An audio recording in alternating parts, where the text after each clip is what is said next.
Shalom teman-teman, perkenalkan nama lengkap saya Ernesta Mince Ina, biasa disapa Mince. Saya sebagai mahasiswa STQ Petabula, program studi pendidikan bahasa Indonesia semester 4. Tujuan saya membuat video pembelajaran ini sebagai tugas UAS mata kuliah keterampilan membaca, di mana dalam video pembelajaran ini saya membahas tentang membaca dalam hati.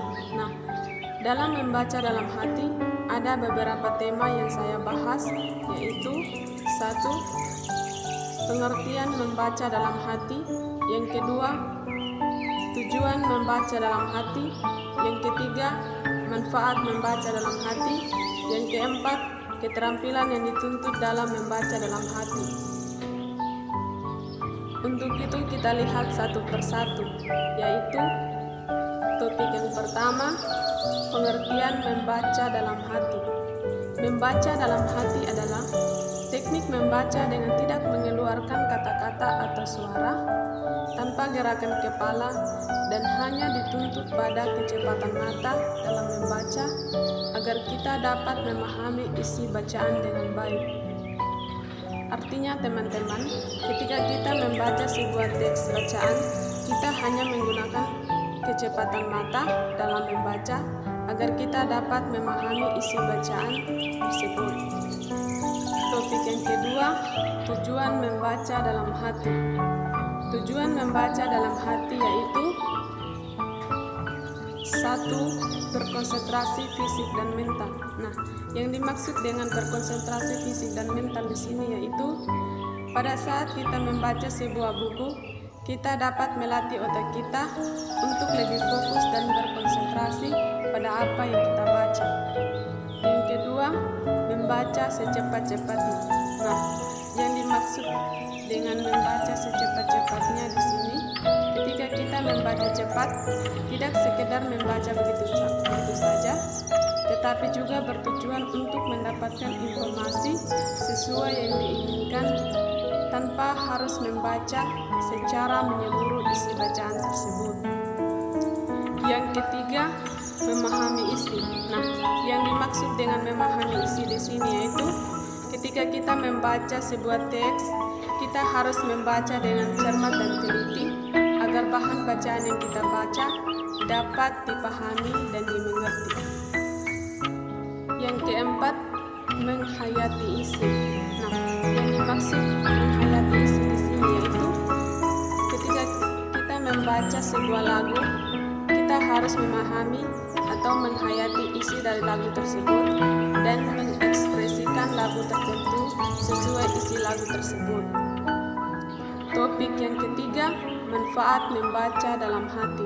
Nah, yang dimaksud dengan manfaat membaca dalam hati yaitu agar kita lebih fokus, agar materi yang kita baca yang ada lebih mudah masuk ke dalam otak dan tidak mengganggu konsentrasi orang lain.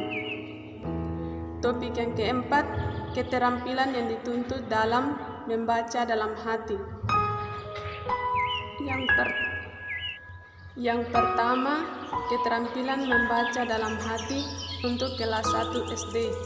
Membaca tanpa bersuara, tanpa gerakan-gerakan bibir, tanpa berbisik, membaca tanpa gerakan-gerakan kepala.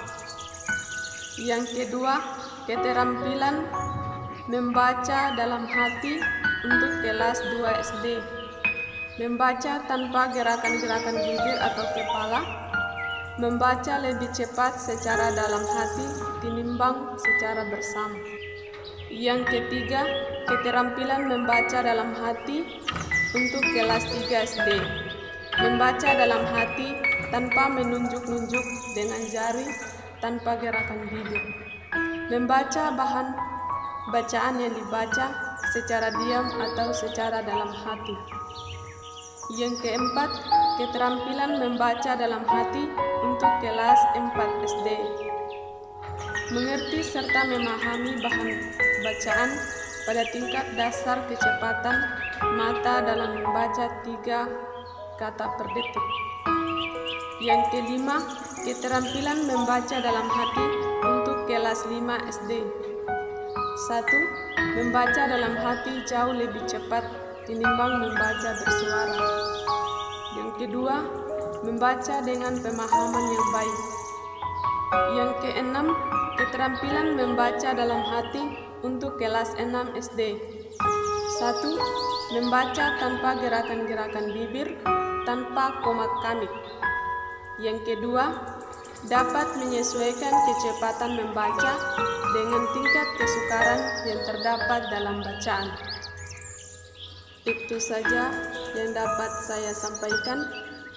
Jika ada salah penyampaian materi dan tutur kata yang kurang menyenangkan atau yang kurang baik, saya mohon maaf. Sekian dan terima kasih.